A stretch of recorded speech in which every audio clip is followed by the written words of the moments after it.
আরেকটা গুরুত্বপূর্ণ খবরে নজর। আমেরিকায় ভারতের পরবর্তী রাষ্ট্রদূত বিনয় মোহন কাত্রা। এর আগে দেশের বিদেশ সচিবের দায়িত্ব সামলেছেন তিনি। এর আগে বিদেশ নীতি নির্ধারণে বিনয় মোহন কাত্রার প্রশংসাও করেন ভারতের বিদেশমন্ত্রী এস জয়শঙ্কর।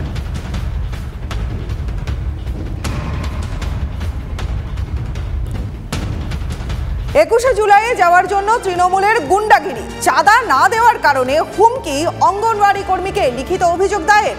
তৃণমূলের শহীদ সমাবেশের জন্য আইসিডিএস সেন্টার থেকে জোর করে টাকা চাওয়ার অভিযোগ এক তৃণমূল নেতার বিরুদ্ধে। টাকা না দিলে মারধর ও হুমকি দেওয়া হচ্ছে বলে অভিযোগ। বিডিও এবং এসডিপিওর কাছে লিখিত অভিযোগ দায়ের ওই আইসিডিএস কর্মীর। তার অভিযোগ, তৃণমূলের শহীদ সমাবেশে যাওয়ার জন্য আমতলা এলাকার স্থানীয় তৃণমূল নেতা হুমায়ুন কবির বারবার আইসিডিএস সেন্টার থেকে টাকা চাইছেন। সেন্টারে এসে ১৫০০ টাকা দাবি হচ্ছে বলেও অভিযোগ করেছেন তিনি। আর শুধু তাই নয়, টাকা দিতে অস্বীকার করায় তাকে হুমকি এবং মারধরের চেষ্টা করেন হুমায়ুন কবির। আর তাতেই কার্যত আতঙ্কিত হয়ে নিরাপত্তা চেয়ে প্রশাসনের দ্বারস্থ হন ওই আইসিডিএস কর্মী। রোজিনা খাতুন, তার স্বামী হুমায়ুন কবির আমাকে সেন্টারে এসে বলে যে আমাদের 21শে জুলাই সমাবেশ আছে, তাই মিটিংয়ে যেতে হবে। কারণ আমাদের পক্ষে তো যাওয়া সম্ভব না, আমরা ডিউটি করছি, আমরা কিভাবে যাব? না যেতে পারলে আপনাকে টাকা দিতে হবে। কত টাকা চেয়েছিল? ১৫০০, ২০০০, ২৫০০ এরকম। মানে শুধু আপনার কাছে একা চেয়েছিল না? না, প্রত্যেকটা সেন্টারে গিয়েই টাকা চাইছে। আচ্ছা, প্রত্যেকটা সেন্টারে।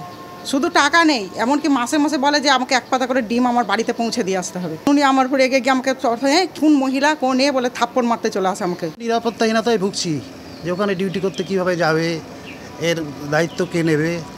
হ্যাঁ, এরপরে যদি কর্তৃপক্ষ সুব্যবস্থা না নেয় তাহলে একটা অন্য কোথাও যেতে হবে।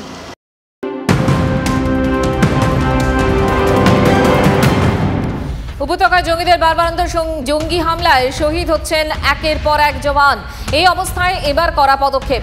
কাশ্মীর থেকে জঙ্গি কার্যকলাপ নির্মূল করাই মূল লক্ষ্য ভারতীয় সেনার। উপত্যকায় মোতায়েন আরও ৩০০০ সেনা।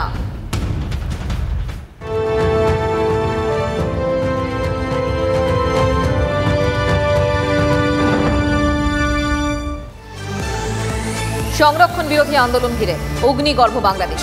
পুলিশ এবং আওয়ামী লীগের নেতা কর্মীদের সঙ্গে দফায় দফায় সংঘর্ষ ছাত্রছাত্রীদের।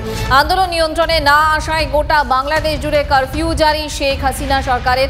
পরিস্থিতি নিয়ন্ত্রণে আনতে সেনা মোতায়েন। দফায় দফায় বিক্ষোভের মধ্যে নিহতের সংখ্যা বেড়ে ১০৫। আন্দোলনের জেরে বাংলাদেশ জুড়ে বন্ধ করে রাখা হয়েছে ট্রেন চলাচল।